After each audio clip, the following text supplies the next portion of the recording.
Hello guys, and welcome back to another episode of Pokémon with Ditto and me.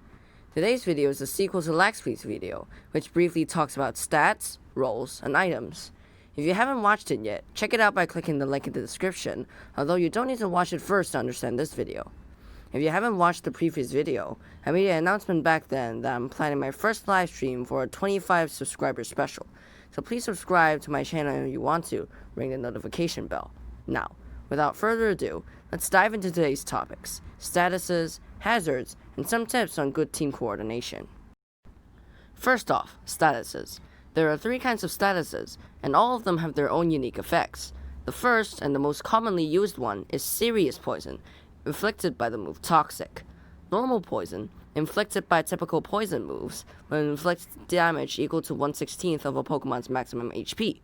However, Serious Poison inflicts passive damage following multiples of 6% to any Pokemon's HP at the end of each turn, after recovery items like leftovers have done their work. For example, a Garbodor poisons my Hydreigon. The first turn is poisoned, 6% is dealt, the second turn, 12%, and so on. The catch to this damage is that it resets when the Pokemon with the status switches.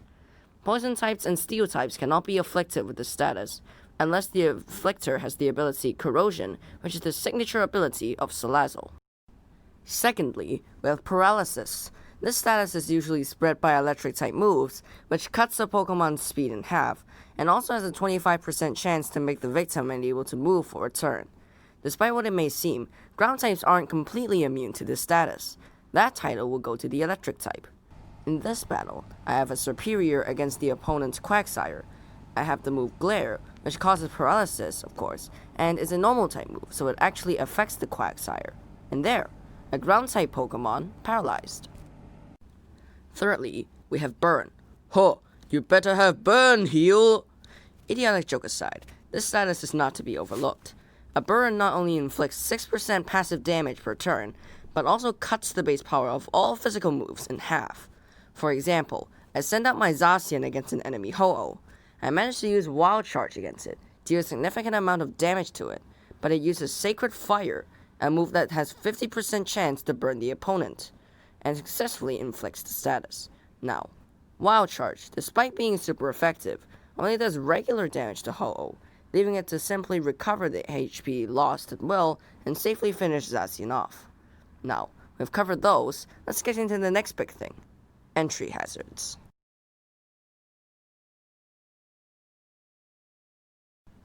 These are, well, hazards that are deployed with moves.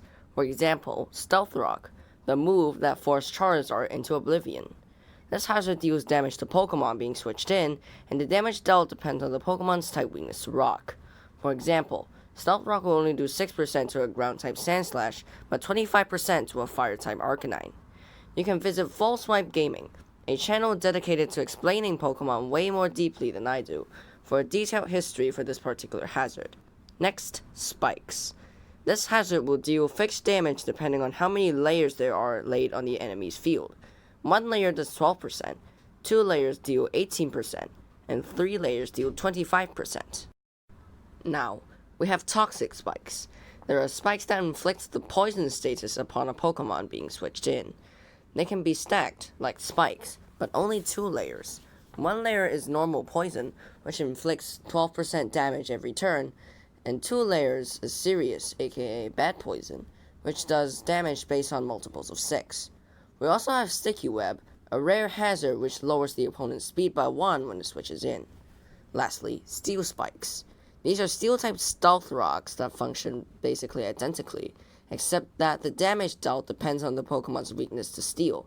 The catch is, there's only one move that can create this hazard, G-Max Steel Surge, the signature move of Gigantamax Copperajah. Before I continue, it should be known that flying types are not affected by any spikes in Sticky Web.